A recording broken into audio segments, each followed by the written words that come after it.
Greetings, it's Iain from RTO. Welcome to the second new album review today, and this time we're going to have a look at frontman Bruce Dickinson from Iron Maiden's new album, The Mandrake Project. Now, this is his 7th studio album, and it's nearly 5 years in production. And it's the first solo album in 19 years since Tyranny of Souls, marking the longest gap between 2 studio albums in his solo career. Now on here, he's got Roy Z, who he's worked with many times in his solo, doing guitars, bass, and he produces this album as well. Dave Marino on the drums and Maestro Mithraea on the keyboards. So the first track on this, it's just got one of them typical sort of titles of a Bruce Dickinson solo song, Afterglow at Ragnarok. Like some of the great tracks he's done as a solo artist, it starts off a bit eerie. The guitar from Roy Z is really good. Bruce vocal, wow, it sounded so good, and it's one of my favourite tracks on this album. He's absolutely on top form here. Many Doors to Hell. Bruce's obviously his voice has changed over the years. I mean, he's not, it always happens, but he still can sing, and it's a knockout. I love this track. Again, it's just something. It's more of the eerie sort of rock. No long intros as such. They're just more, there's more to them. You go, come on, what's going to come next? What's going to come next? And when this one starts, it's great.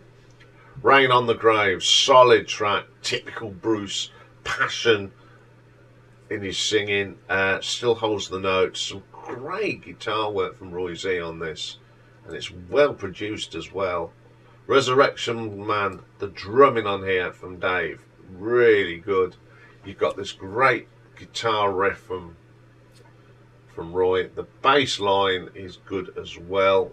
Roy's doing all this, and Bruce just sings a great vocal on that. Fingers in the Wounds. It's a little bit, one I'm not keen on. I've never been a fan of when he does these sort of gentler tracks. I prefer him to sing some gutsy rock. I've got a mixed feeling about this, but I do like the keyboard on it. It's got that Eastern feel to it. I love that. Halfway through it, just give it an extra depth. It's one of the tracks I'm not sure about it. Eternity Has Failed. Ooh, what a track. It's really good. I think he's got such a talented band around him as well, of musicians. It just adds to it. It's just another of them great sort of solo Bruce tracks. I think this is going to be one of them that people go, oh, that's a classic off that album. Mistress of Mercy. This is one track that Bruce's voice does wane a little bit, but not too much, because you've got, as I said, you've got a great guitarist in Roy Z, and he's made Bruce's voice. Okay, they may have played around with it a little bit, but it's still a good track. I don't dislike it. Facing the Mirror comes next. It's more of an acoustic thing, and Bruce, as I said, I don't think Bruce is used to doing it. I mean, give him, fair play to him for trying. It's got some nice piano on this, in fact, which you don't expect to hear on Bruce Dickinson solo. Shadows of the God. Oh, my favourite track. This is up there with The Gates of Horizon and Fear of the Dragon. It's that sort of crescendo sort of track. Emotional. It's absolutely brilliant. Best track on the album. And then the last track is called Sonata, Immortal Beloved. Eerie, great vocal from Bruce.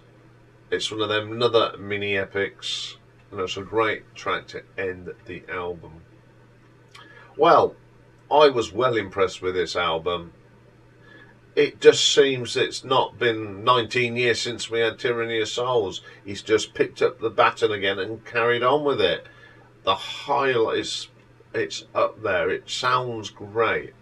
There's some great tracks on here. The last two are just brilliant, and the opening track of this album as well. The Afterglow of Ragnarok, killer track. Not a bad track, even though Bruce's vocals in some places are a little bit strained. Forget that. It's just a good rock album. And again, this will be probably up there at the end of the year. So I'm going to give this one an RTO ranking of 8.3. Okay, that's all for today and for the week. But if you're in and around Leeds tomorrow, you will see some familiar faces at the record fair. A lot of the guys that have been up on the live stream will be there. I'll be there, Nick and Mike. So if you see us, do come and say hello to us. We're not, we don't bite. It'd be just great to come and meet some people. So if you're watching this and you're in the Leeds area, go and pop along to the record fair near Leeds Market, I do believe. So you'll see myself, Nick, Mike's Vinyl Spiral. I think Martin, the Vinyl Scavenger, will be there as well. So there'll be a few of the gang that are regulars on the live stream. Okay, have a great weekend, everybody. I'll be back on Monday, and we're going to start off with a viewer's request. We're going to rank the albums of The Cult, and then we've got another classic album from off the Motown label, and one of the top 10 albums according to Mojo, and we're looking at Gladys Knight and the Pips and that great album Nitty Gritty. So bye for now.